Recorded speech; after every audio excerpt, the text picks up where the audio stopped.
Okay, so I'm making a low sodium pizza sauce because I'm going to make a pizza for myself. I'm not making the crust fresh myself because I accidentally ruined my sourdough starter. How did I ruin it?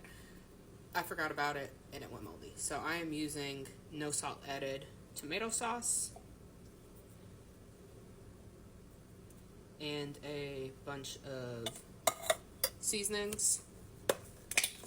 So I always use garlic powder. I could have used fresh garlic, but honestly, I don't feel like cutting it. I'm gonna use just a little bit of onion powder.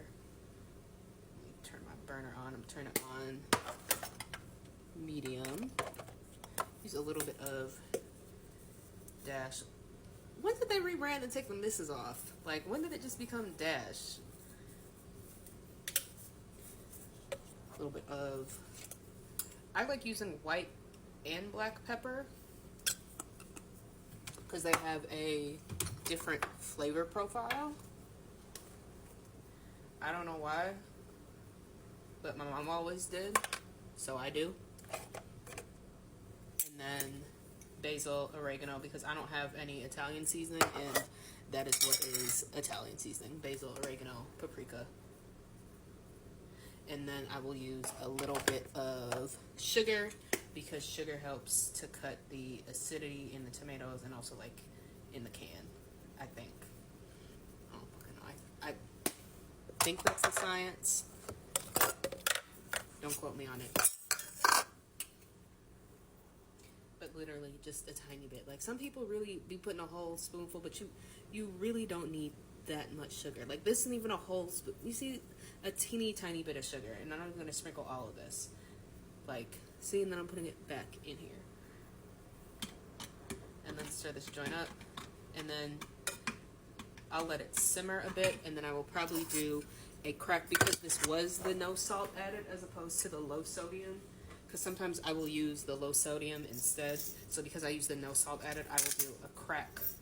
That wasn't even a full crack, so half a crack of the pink Himalayan salt. Stir this, let it simmer, and then I will come back and taste it.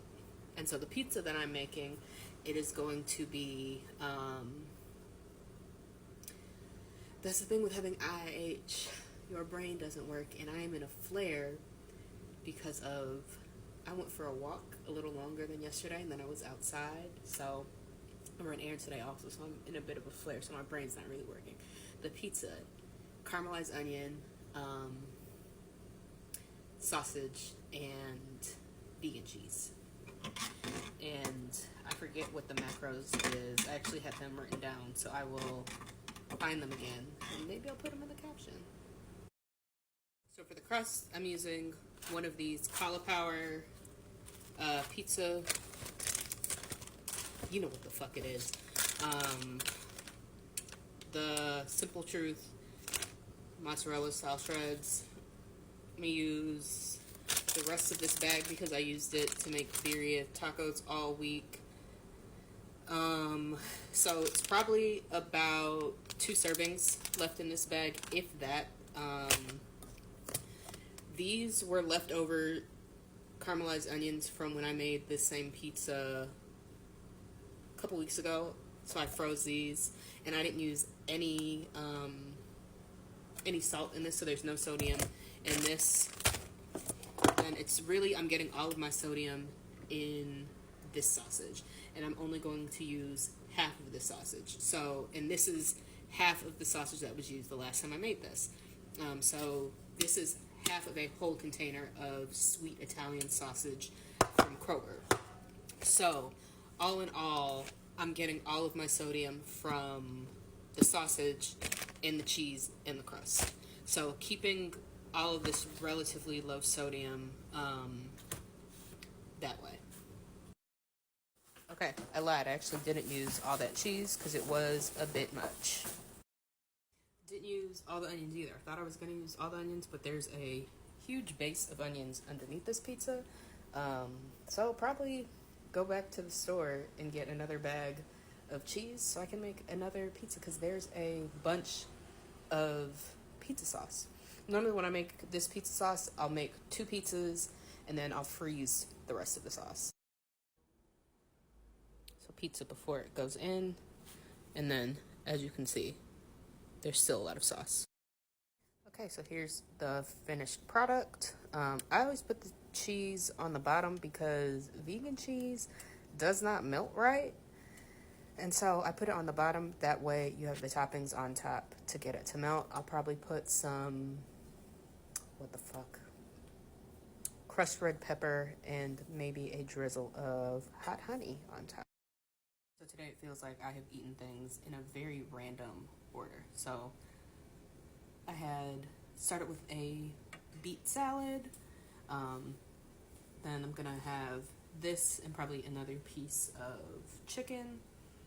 And yeah, I haven't really eaten today because when you have IH, especially dealing with flares, sometimes your appetite is all over the place because if you have IH that is caused by transverse sinus stenosis, which is what mine is caused by, the transverse sinus vein, it is the vein that is back here.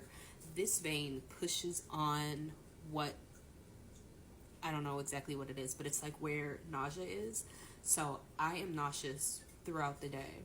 And it's like when I have flares, I don't want to eat because of the nausea and when my pressure is up. So I have had a really bad flare because of overexertion. Overexertion from, I walked a little longer than what I normally do. I normally walk a mile, but I wanted to get more steps in because it was a beautiful day.